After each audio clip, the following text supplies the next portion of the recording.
Namaste. Namaste. Welcome to my space. How are you? Thank you for asking.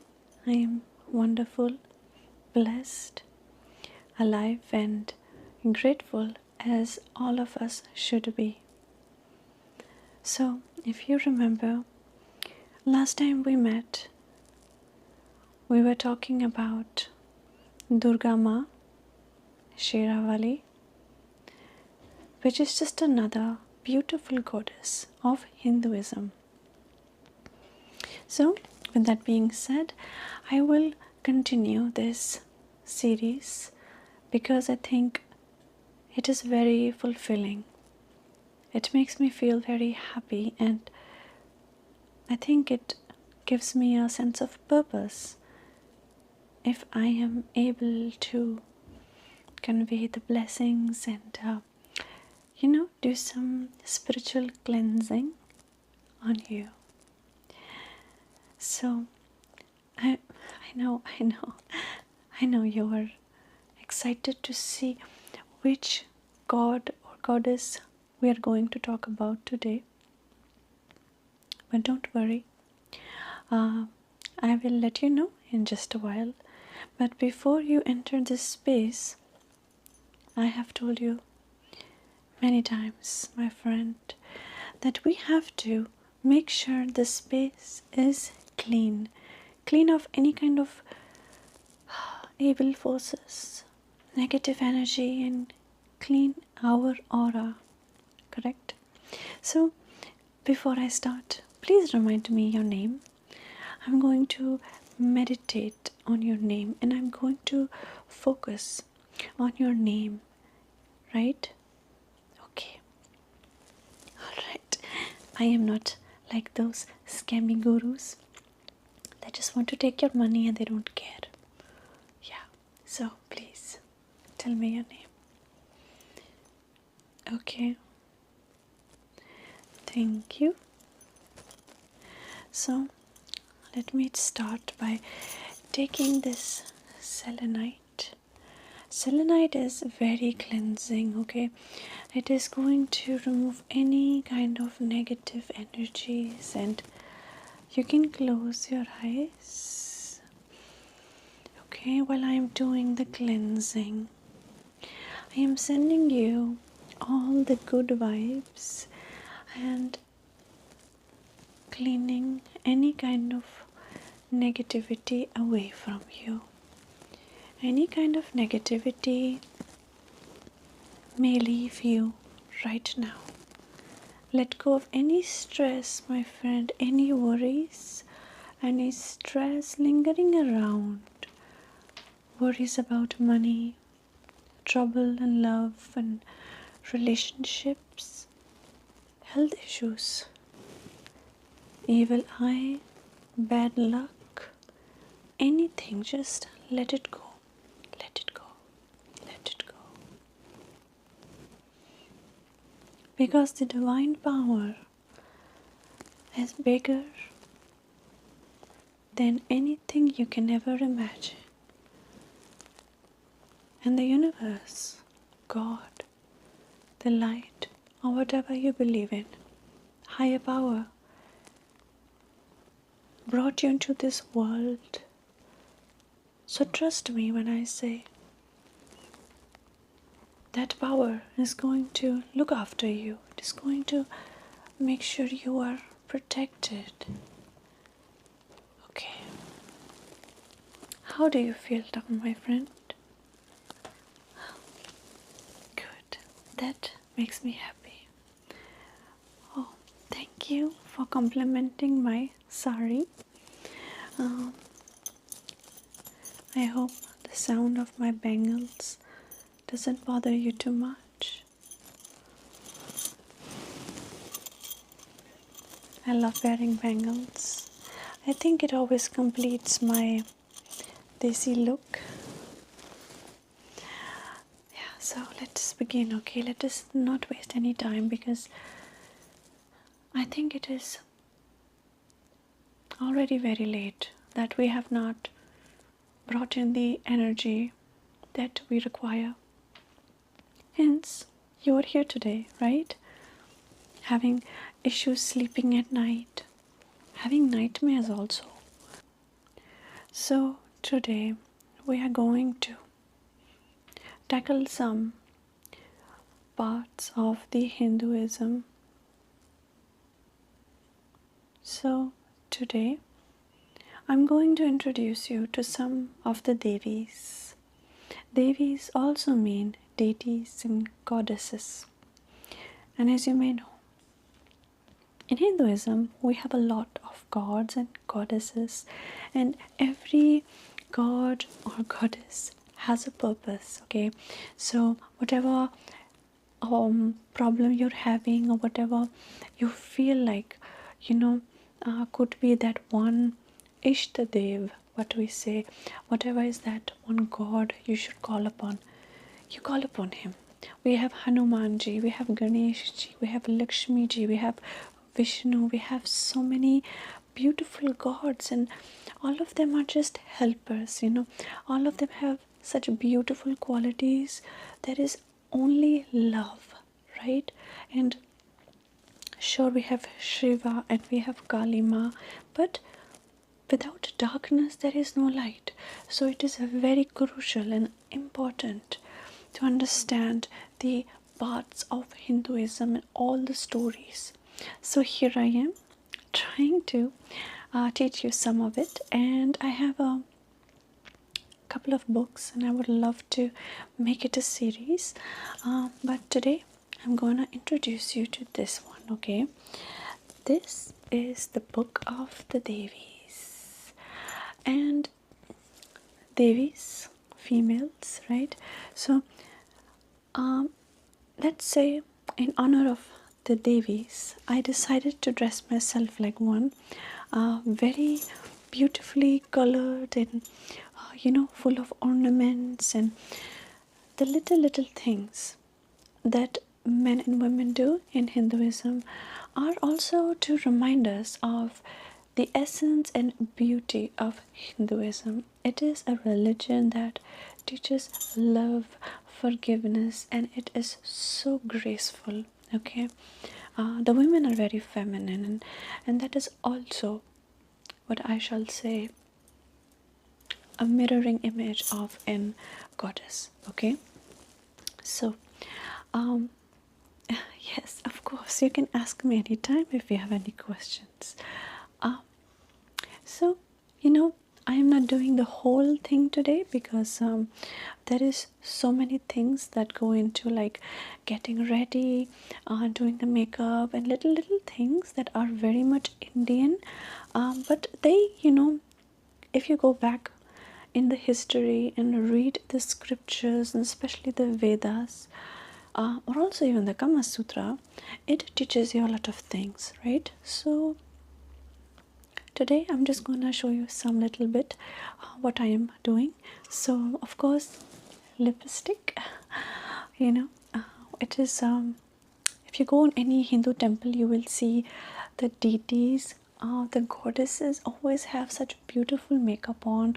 They have done beautifully, hand painted, crafted the deities, and they have beautiful long hair, right? You will never see a goddess with a short, like, haircut, like a bob cut or fringes. Never.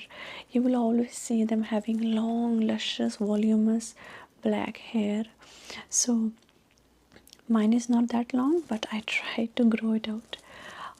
Of course, flowers, right? Flowers play a huge role in Hinduism. Okay, because flowers are a symbol of romance, a symbol of appreciation, of fragrance and happiness, but also a symbol of peace, correct? So I have some flowers in my hair, as you can see, some jasmine flowers, and a lot of women in India, we do that because it is very, feminine. Yes, it is feminine, and it just makes you feel like you are part of nature, right? You're not just living in it, you are it, if that makes sense. Of course, other little ornaments, colors play a big role in Hinduism as well, and that is why the religion is not about sadness, mourning. There is some, of course, I'm not gonna drop any names, but some religions are more focused on, let's say, sadness, mourning, and just seriousness. And I think to a point, there is so much stress going on in the world already, always has been, but even now the times are pretty dark. So I always felt that at least religion should not be like a strict, school. Don't do this. If you do that, you will go and burn in hell. No, it should be about love. It should be about the peaceful teachings, correct? And I think in Hinduism, also other facets of Buddhism, but Hinduism is so diverse and free, and that you just feel, in my opinion, we were all Hindus to begin with, but that is a story for another time. But what I would like to say is that it is very important to know that if somebody wants to go to a temple or live a Hindu lifestyle or just become a Hindu, you have to follow it, but it is not rigid. It is not like do this or that. It's just more free flowing and loving and kind and accepting, and that is what I love about it. It is so accepting, because love is acceptance, in my opinion, and that is what we learn from the scriptures as well, right? So yeah, I think I've said enough. I am also wearing, of course, the bangles, right? Because jewelry, ornaments, little things here, some bindi, all these little things mean a lot. Maybe I will talk about it in another video and mention all these little things and their meanings in detail. But for now, let us go to the stories. Okay, so we have a lot of beautiful paintings also here. But I am going to start, and I want you to focus on me while I'm telling you the stories, okay? So I'm not going to show you each and every page. If you have any questions, you can always ask me, or you can, of course, also look up their names on the internet, and you will find more information on their appearance and so on. So, deities. Page 1.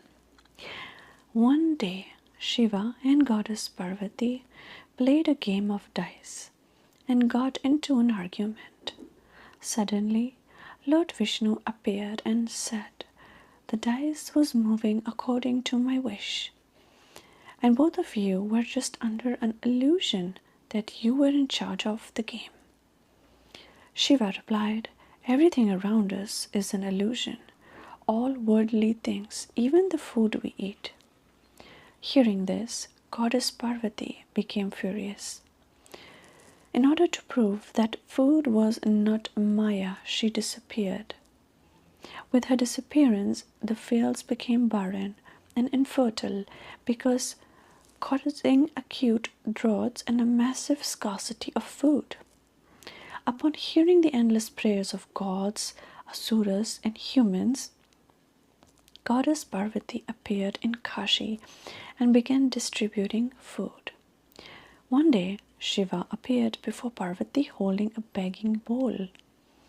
He said, "I am nothing without you, and I have realized my mistake. Food is highly vital for the body as well as for the inner soul." Since then, Parvati is also worshipped as Annapurna Devi, the goddess of food. So this is why it is very important to know these stories, my friends, because how else are we going to understand the meaning of food, and also the way the food is prepared in Hinduism. And it is a very, it is a very sacred part of the day.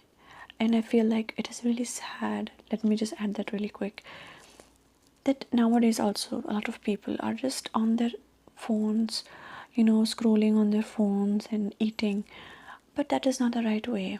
I think if you really want to enjoy life, live life to the fullest. No matter if you are eating like only like chutney, and roti.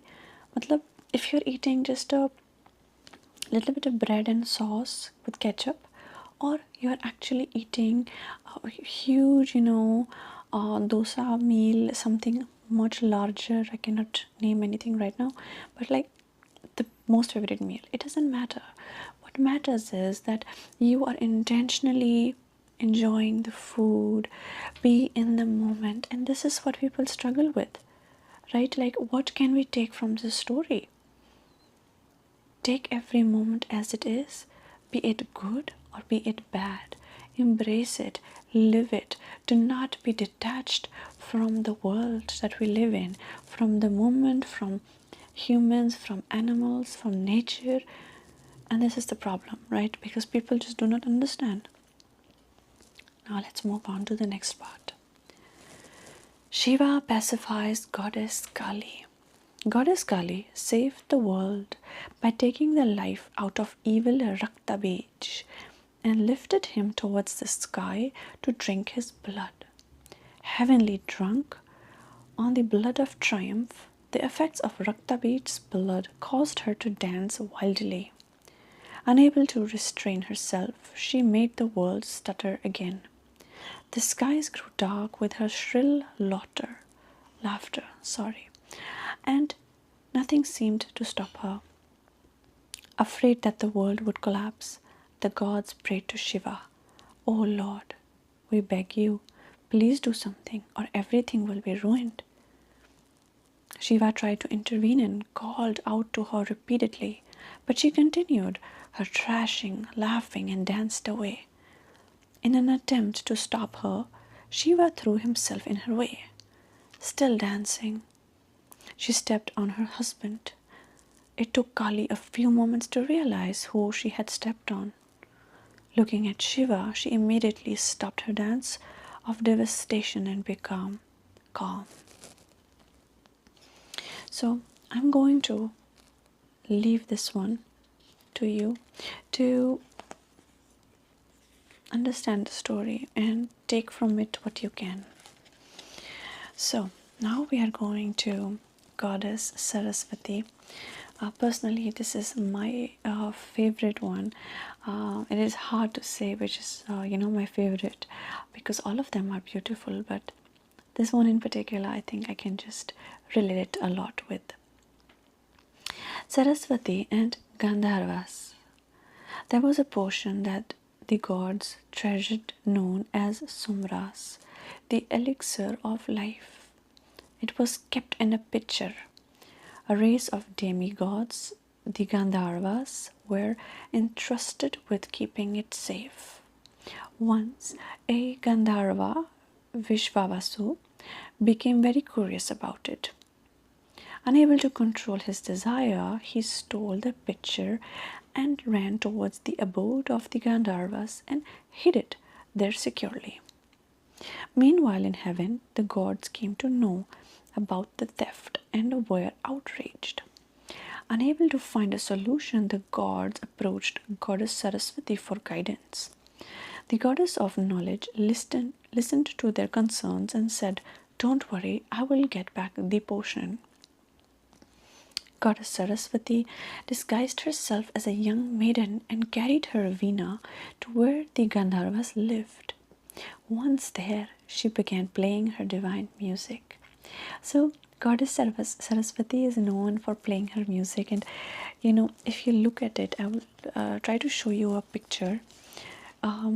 She is known for having these paintings of her, with beautiful long hair, flowers, and holding this kind of like instrument, so it is very beautiful. And there are beautiful posters also available that you can get and decorate your home if you want it, or get idols. That I think personally it kind of invites their spirit into your home, especially if you're a musician, or if the things those gods goddesses do and like are known for, and you feel the calling yourself.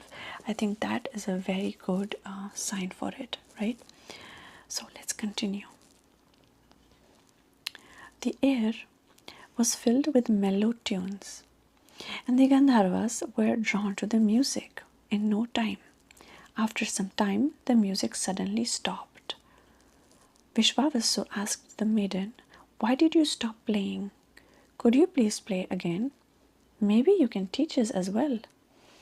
The maiden said, "I would be delighted to teach you, but I have one condition." Thrilled at the idea of learning music, the Gandharvas cheerfully agreed. "I want you to return the potion that you stole from the gods.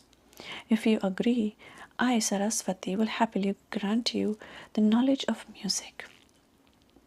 The Gandharvas gave her the pitcher and learned music wholeheartedly. They came to known as celestial musicians. So that is a very lovely story, and it is just so amazing to me to just know that Hinduism is very old. But even now, you see India, you see our beautiful country that is so diverse, and it has so many,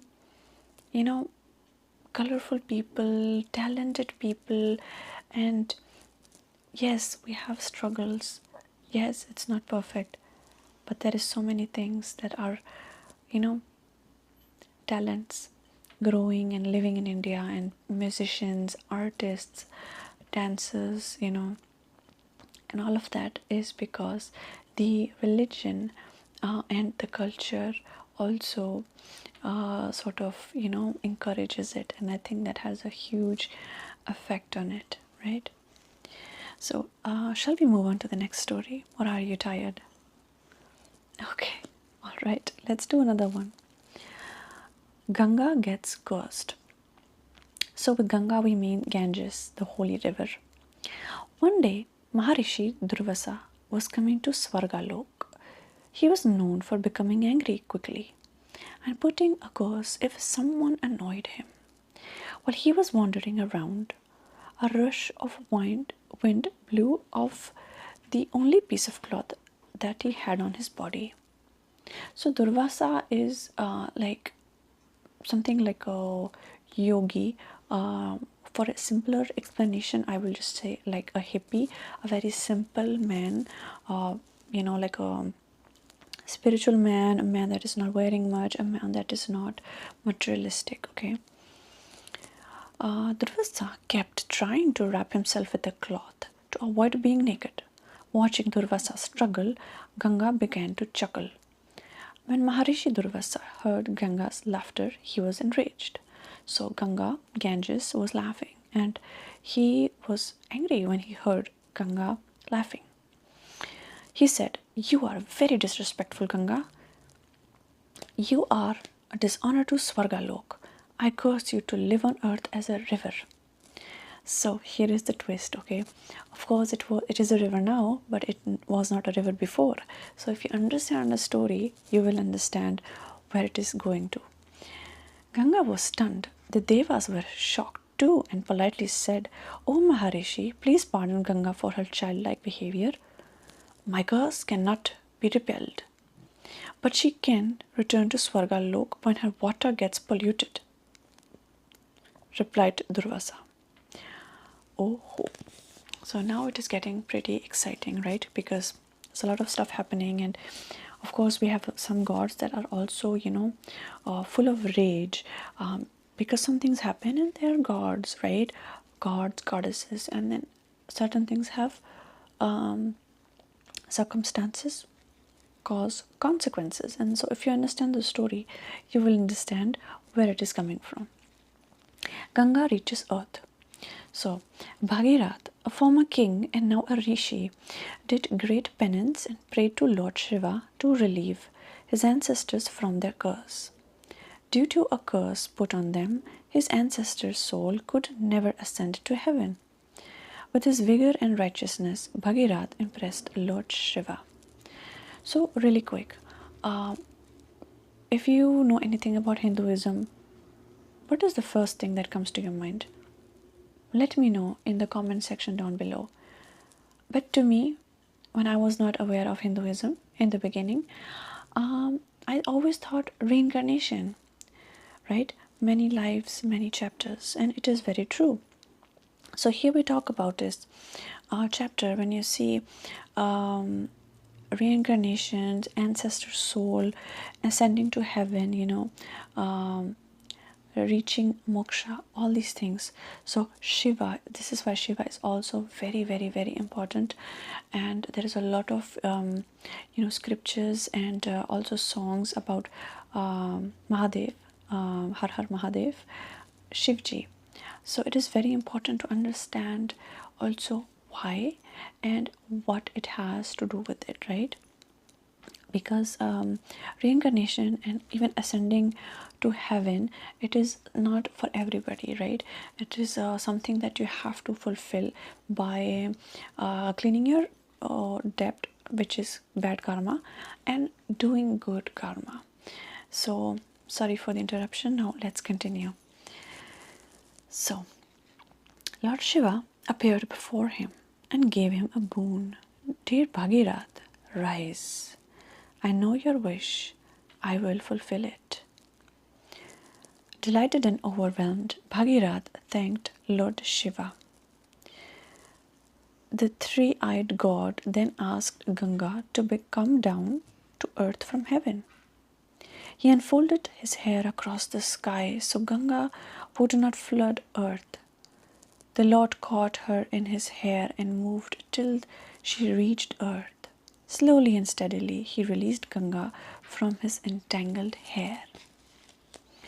So, it is a painting that I think you should see. So, I'm going to show it to you.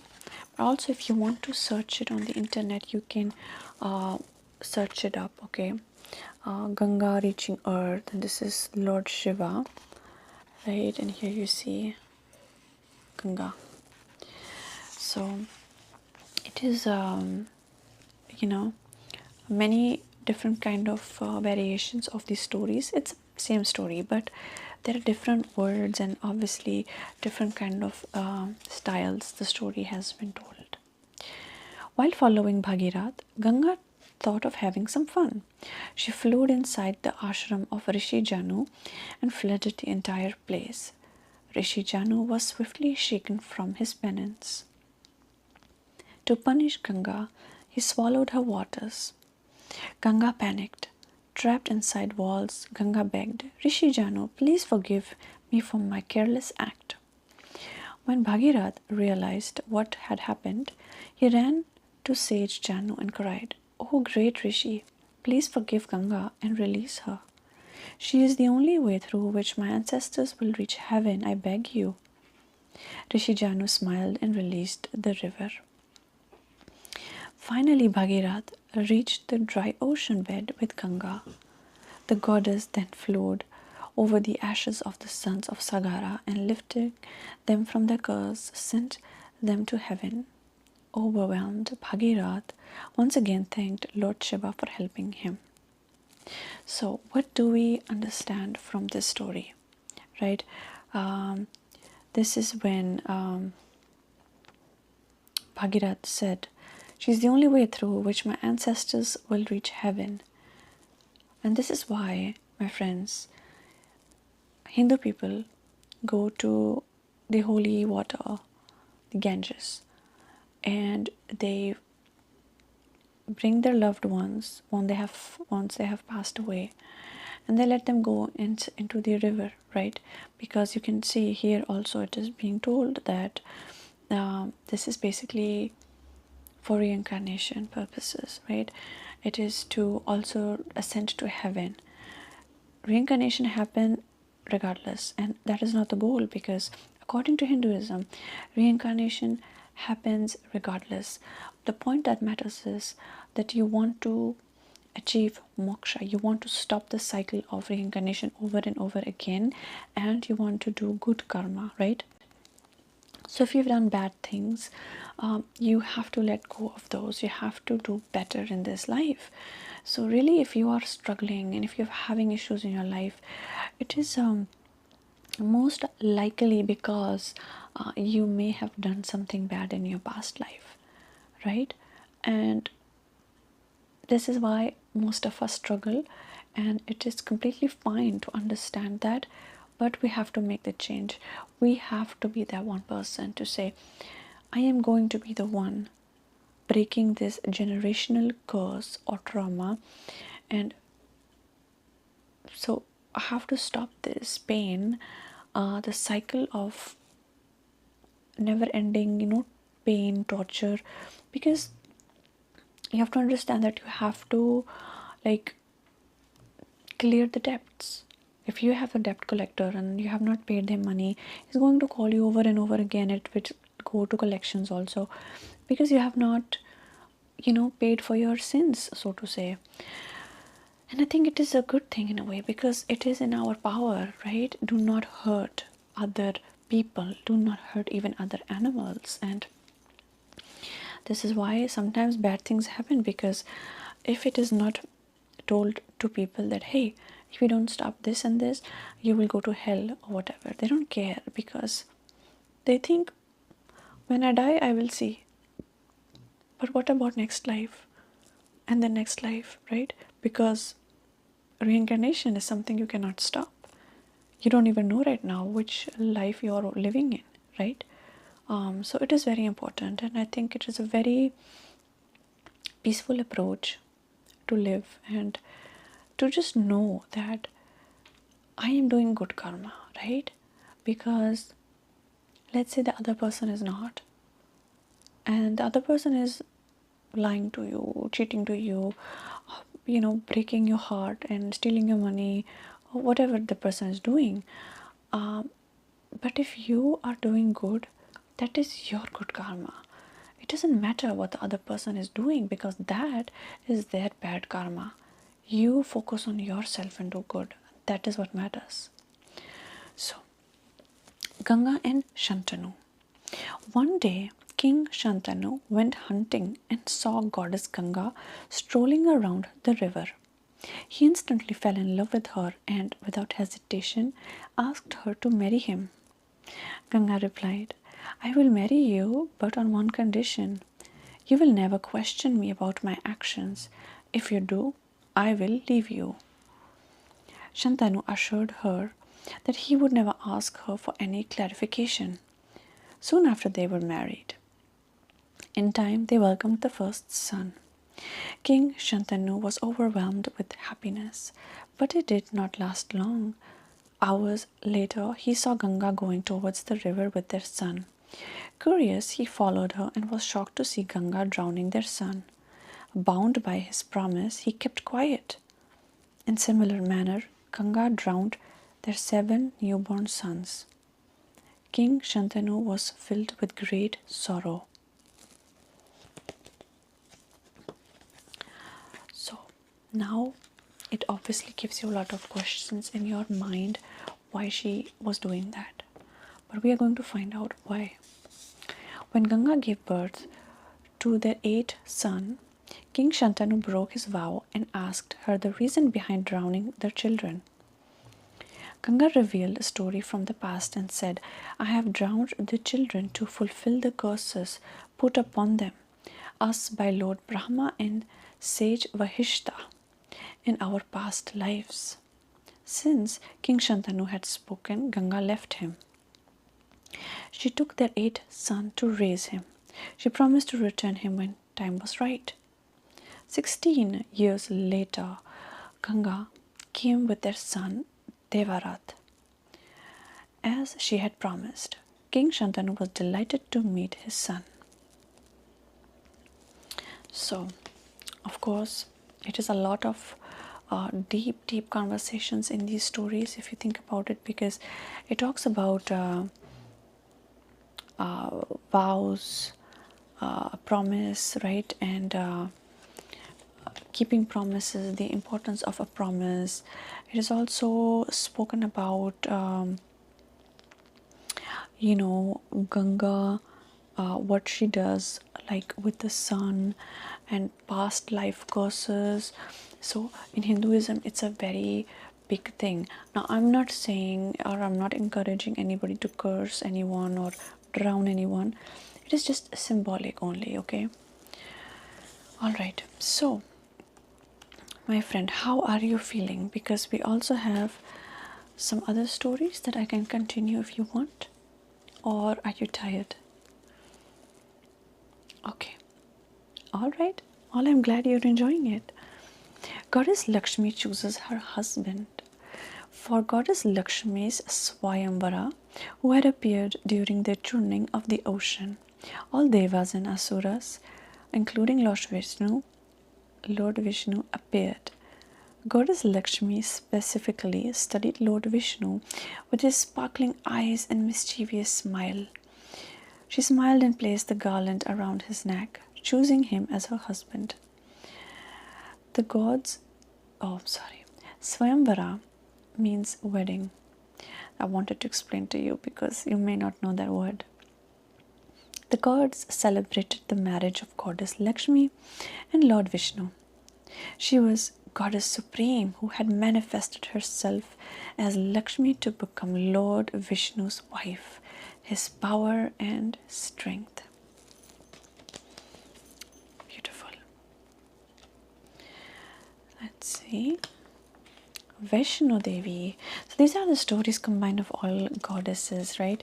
And there are many more, but these are like the main ones that I want you to know. An adorable girl, Vaishnavi, was born in the family of Ratankar. Since her childhood, she displayed a thirst for knowledge. In time, Vaishnavi learned the art of meditation and looked into her inner self. She went deep into the woods to do tapasya. Admiration for Vaishnavi spread far and wide, and soon people began to visit her ashram to seek her blessings. Once Mahayogi Guru Gorakhnath Ji had a vision of an episode between Lord Rama and Vaishnavi. He was curious to know if she has been successful in attaining spirituality or not. So he asked his disciple Bhairanath, I want you to find out the truth about Vaishnavi. Once there, he instead got smitten by Vaishnavi's extraordinary beauty. Bhairanath also noticed that she was always surrounded by langurs, a vicious lion, and carried bows and arrows. Captivated, Bhairanath began pestering her to marry him. Once a devotee of Vaishnavi, Mata Sridhar organized a bandhara where the entire village was invited. Mahayogi Gorakhnath Ji, along with his disciples, came too. At the venue, Bhairanath tried to grab Vaishnavi and asked her to be his wife. She dodged him and escaped into the mountains to continue her tapasya. However, Bhairanath continued to follow her. When it got out of hand, Vaishnavi beheaded Bhairon just outside the mouth of a cave. Bhairon met his fate and his detached head fell at the nearby hilltop. Upon his death, Bhairanath realized his mistake. He prayed to the deity, O Vaishno Devi, please forgive me for my grave mistake. The goddess listened to his prayer and had mercy on him. So, I really get chills listening to these stories, even though I'm the one reading it to you. I just feel like chills, it is so captivating and it is so inspiring also. Vaishno Devi and Sri Ram. Lord Rama visited Vaishnavi during his exile, and she immediately recognized him as an incarnation of Lord Vishnu. She said, My lord, accept my marriage proposal. Lord Rama replied, Vaishnavi, this is not the right time, but I will revisit. If you recognize me, I will fulfill your wish. Keeping his promise, Lord Rama visited Vaishnavi again, but this time he was disguised as an old man. Vaishnavi was unable to recognize him. When she learned who the old man was, she broke down. Rama consoled her and said, This is not your time. It will eventually come in Kali Yuga when I am in the avatar of Kalki. So we understand that also here it is about patience. It is always taught about patience and not trying to take away something that is not yours. Trying to forcefully get something that is not yours, trying to change one's destiny forcefully through violence, aggression, or any other way. It is not right, and this is what we get from these teachings. Sita's marriage.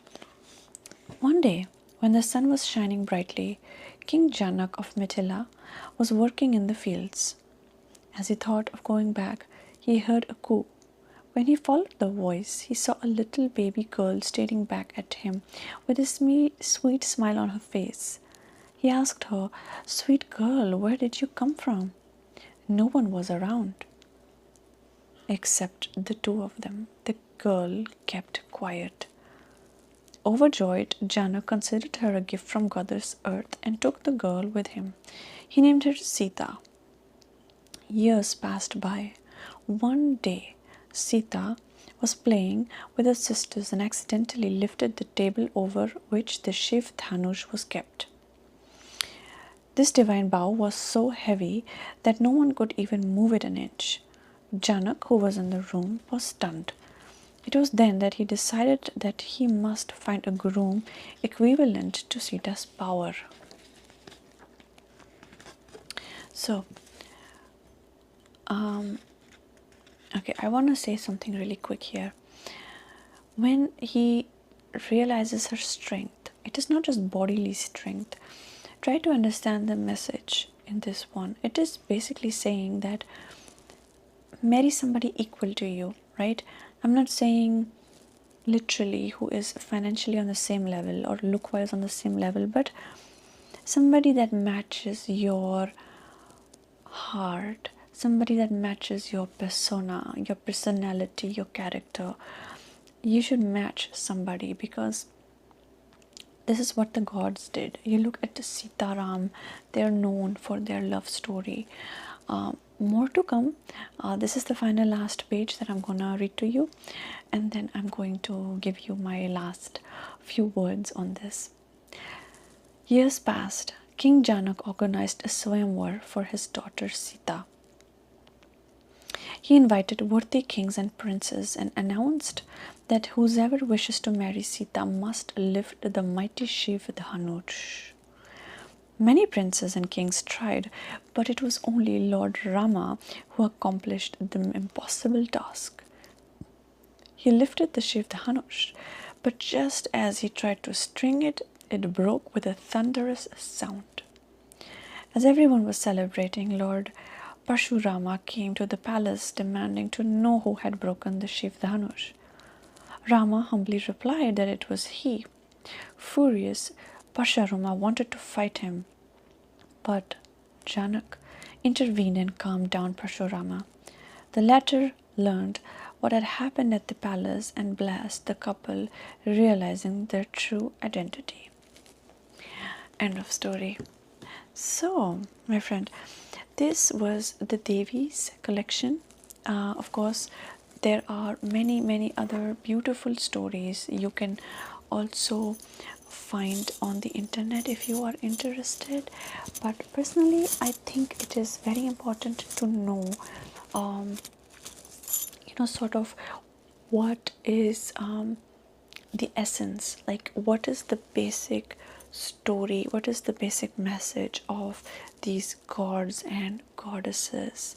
So with that being said, thank you so much for tuning in and listening, and I am certain that you are feeling very blessed and cleansed, and also of course much wiser and educated after today's session.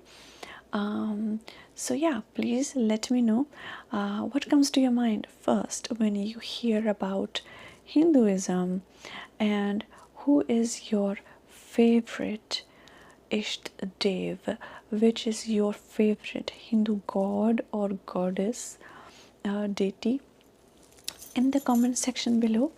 And I will be back soon with another lovely story to tell to you, and so together we can learn and celebrate the gift of life that has been given to you and me. Hare Krishna.